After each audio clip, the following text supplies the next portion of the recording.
Préparé par les jeunes de l'atelier radio. Ils ont l'habitude de faire de la radio tous les jours. On les a simplement aiguillés sur le format de l'émission. Après, ils ont fait tout le reste. Voilà. Donc Maëlie s'occupe de la régie technique. Il faut savoir qu'ici, entre 13h et 14h, c'est les enfants qui prennent le pouvoir. Tous les jours. Tous les jours. Voilà, c'est eux qui gèrent l'antenne de 13h à 14h. Y compris le mercredi. Pas le mercredi, puisqu'il n'y a pas de cantine, mais voilà, éditorial, technique, c'est eux qui gèrent. D'accord, et toutes les émissions sont stockées, on peut les écouter. Voilà, il y a un site internet, il y a les réseaux sociaux. Un an après, on peut écouter l'émission. On peut toujours retrouver les émissions à un moment donné. D'accord. Voilà. Oui, c'est bon. Voilà. Donc maintenant, c'est à vous de jouer.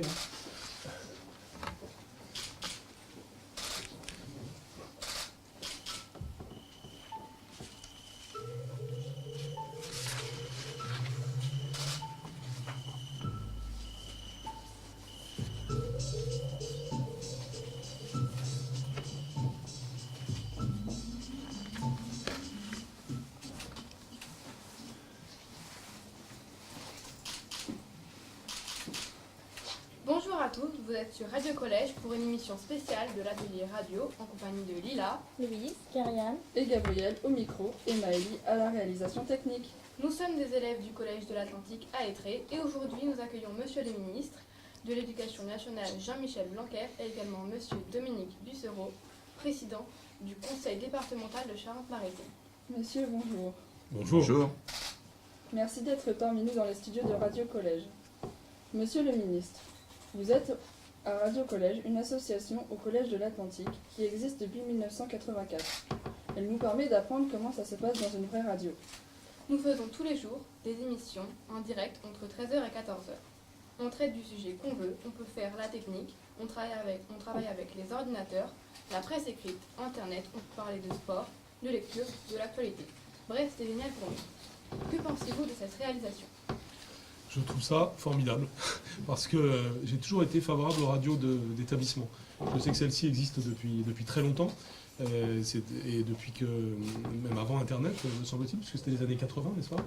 Et donc je trouve ça formidable, et je salue ça à chaque fois que j'en vois dans les établissements. Notre collège a été pionnier, puisque ça a été fait il y a longtemps, mais depuis, beaucoup d'établissements le font. Et c'est un excellent exercice pédagogique. Vous voyez déjà ce que vous venez de faire à l'instant, et ça suppose un effort d'écriture, un effort de synthèse, et puis un effort d'expression orale. Or, vous savez, je suis très attaché à la qualité du français écrit et oral. C'est peut-être ma première priorité, la première des choses que j'ai à améliorer dans notre système éducatif.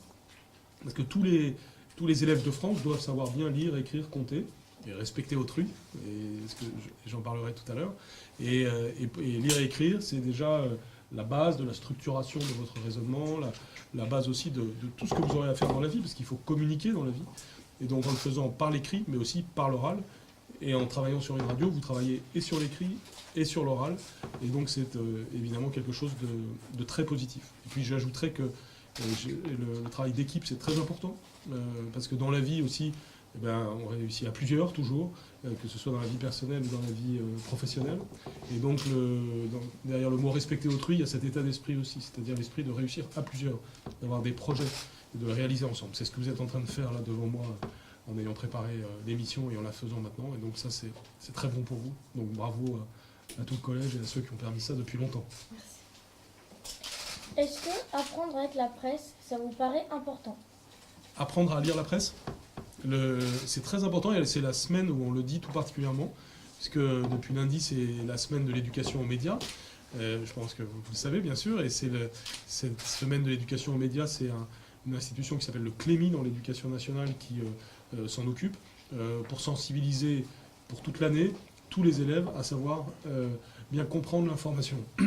Ce sujet est au cœur de ce que vous avez à faire à l'école et dans la vie, parce que finalement, on vous demande toujours de traiter les informations. On vous donne des documents, on vous demande de les comprendre. Et ce qu'on demande à faire quand on regarde les médias, c'est justement de savoir analyser l'information qui vous est donnée. Or, les choses ont complètement changé depuis quelques années, puisque auparavant, le problème de l'humanité, ça pouvait être de manquer d'informations, d'être quelque part et puis de ne pas pouvoir accéder à l'information. Aujourd'hui, ça peut encore arriver, mais en France, dans l'ensemble, notre problème s'est inversé. On a un flux d'informations et il faut savoir les trier, les hiérarchiser, les comprendre, bien entendu, se défier de ce qui est faux. Et il y a beaucoup de choses fausses. Je suis bien placé pour le vivre parfois, parce que l'information est parfois déformée. Et quand vous avez des responsabilités, vous voyez parfois que la manière dont on en parle n'est pas toujours... dont on parle de ce qui se passe et que vous connaissez n'est pas toujours exactement ce que vous percevez. Et donc, ce recul sur l'information, c'est absolument essentiel, parce qu'on est à une époque où c'est une compétence clé pour tout le monde, de nouveau en tant que personne, en tant que citoyen, et aussi en tant que professionnel. Monsieur Busseau, vous êtes le président du conseil départemental et c'est vous qui permettez à Radio Collège d'être au cœur du collège d'Étretat. Que pensez-vous de l'utilisation des nouvelles technologies dans les collèges? C'est très important. Les communes, par exemple la ville d'Étretat où nous sommes, s'occupent des écoles, les départements s'occupent des collèges et les régions s'occupent des lycées. C'est pour ça que le département intervient à la fois pour vous permettre d'être hébergé, d'avoir des locaux confortables, d'améliorer la qualité des locaux, de vous fournir également une bonne nourriture, et puis de vous équiper sur le plan numérique. On a participé au plan tablette, on est en train de mettre des valises de tablettes dans tous les collèges du département pour permettre d'avoir des tableaux numériques, des ordinateurs, etc. Puis aussi, comme le disait à l'instant le ministre, de vous ouvrir sur d'autres domaines. Par exemple, l'opération qui vous permet d'aller au cinéma, d'aller au collège, le chèque pour permettre de faire du sport. Et puis dans ce collège comme dans d'autres, vous avez des collégiens qui ont été élus, qui sont les conseillers départementaux jeunes, et qui représentent le collège au niveau du département et qui montent des actions pour la protection de l'environnement, par exemple, au niveau du département. Donc ce que vous faites avec le numérique et ce que vous faites avec un outil comme cette radio, ça nous va très bien et on est très heureux que les Charentais-Maritimes puissent, par leurs impôts, légitimement investir pour vous donner des collèges confortables et bien équipés. Monsieur le ministre, comme vous voyez, dans notre collège, on utilise beaucoup les médias. On travaille aussi avec la vidéo sur le festival FestiPrev et on a tous ou presque un téléphone portable. Alors, on comprend bien que le téléphone est dérangeant pendant les cours, mais on aimerait bien pouvoir l'utiliser en dehors, pendant les récrés, ou pour écouter de la musique, ou communiquer avec nos parents. Pourquoi voulez-vous interdire le téléphone portable au collège? C'est la première fois que je sens une petite pointe d'agressivité dans la question depuis tout à l'heure. Mais c'est une très bonne question parce qu'elle est importante et c'est important de s'expliquer. Puisque, comme vient de le dire le président du département, on ne peut être qu'en faveur évidemment de l'usage des nouvelles technologies et des technologies de l'information en particulier pendant la scolarité, c'est important. Mais il faut le faire avec discernement. C'est-à-dire que je n'ai pas du tout une vision magique de la technologie et je pense que personne ne doit l'avoir. C'est-à-dire que la technologie, c'est la meilleure ou la pire des choses selon l'usage que l'on en fait. Et aujourd'hui, on se rend bien compte qu'il y a toute une série d'effets pervers des nouvelles technologies. Je voudrais en citer au moins 3.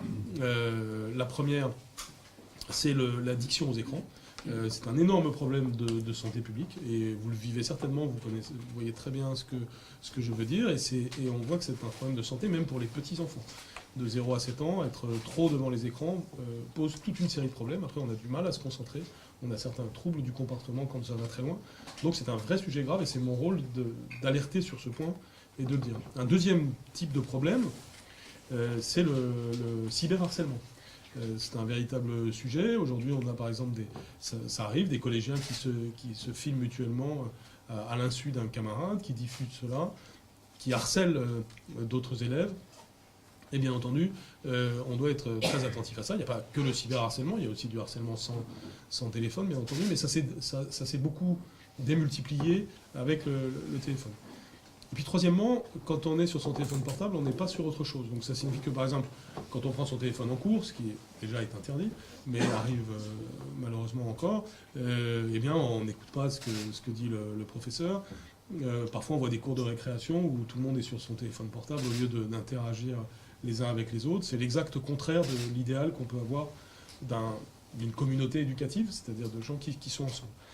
Alors je sais bien qu'il y a des usages pédagogiques et des usages pertinents du téléphone portable, ou que parfois on peut avoir besoin d'un téléphone portable en urgence. C'est pourquoi les dispositions que l'on va prendre pour la rentrée prochaine permettront à un collège de choisir entre différentes façons d'interdire le téléphone portable. La plus légère, ce sera tout simplement de mettre le téléphone dans un petit sac et de le mettre ensuite dans le cartable.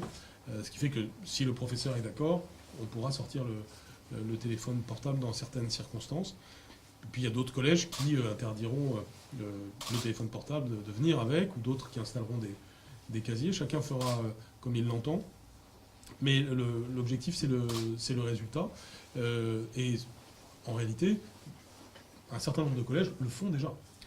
Et j'ai reçu beaucoup de lettres depuis que je l'ai proposé qui me disent « Vous avez bien raison, parce que nous, on l'a fait, et depuis qu'on l'a fait, on s'en trouve beaucoup mieux. » Donc peut-être qu'au début, ça vous paraît un peu désagréable, et puis un jour, dans quelques années, vous me remercierez. Monsieur le ministre, le collège Étré est un collège comme les autres. Il y a des violences physiques, des violences verbales, parfois même du harcèlement. Mais nous avons aussi des moyens mis en place ici, comme le Suricat ou le médiateur, pour aider à améliorer la vie au collège. Avez-vous d'autres idées pour limiter ces violences ? Alors, on peut avoir beaucoup d'idées pour limiter les violences, et celles que tu viens de citer sont déjà excellentes. Tout ce qui développe l'empathie chez les enfants et les adolescents est bon. Or, nous savons que c'est quelque chose qui se joue déjà tout petit. Par exemple, à l'école maternelle, on peut avoir des initiatives pour que les enfants soient dans un esprit coopératif plutôt que dans un esprit de compétition. Et puis, il est très important d'avoir de la médiation entre les élèves. Et donc, je pense que c'est ce que vous faites déjà. Autrement dit, quand il y a un conflit entre deux élèves, qu'un troisième vienne aider, soit formé, apprenne ce que ça signifie de faire une médiation, c'est-à-dire de comprendre les deux points de vue, d'essayer de les rapprocher. De façon générale, on a beaucoup à faire pour lutter contre la violence, qu'elle soit physique ou que ce soit une violence verbale. Et ça passe aussi par la lutte contre le cyberharcèlement. Ça passe par la formation des adultes qui travaillent auprès de vous aussi, les professeurs et tous les personnels, parce que les problèmes de harcèlement sont souvent des problèmes qui commencent par des petites choses auxquelles on ne fait pas attention, auxquelles personne ne fait attention, sauf la personne qui en est victime. Et après, ça débouche sur des choses très désagréables, mais parfois il est déjà trop tard, parce qu'on a perdu l'estime de soi, on a perdu la confiance en soi. On croit qu'on est moins bien que les autres, parce que comme on est moqué par les autres, on se sent inférieur, alors que c'est l'inverse. Ceux qui devraient avoir honte, c'est ceux qui pratiquent le harcèlement. Donc c'est une inversion de cette logique que l'on doit rechercher. Et vous avez un rôle énorme à jouer, parce que vous savez, quelqu'un qui se met à se moquer des autres, si on signifie que c'est lui qui se ridiculise de cette façon, eh bien on change la donne.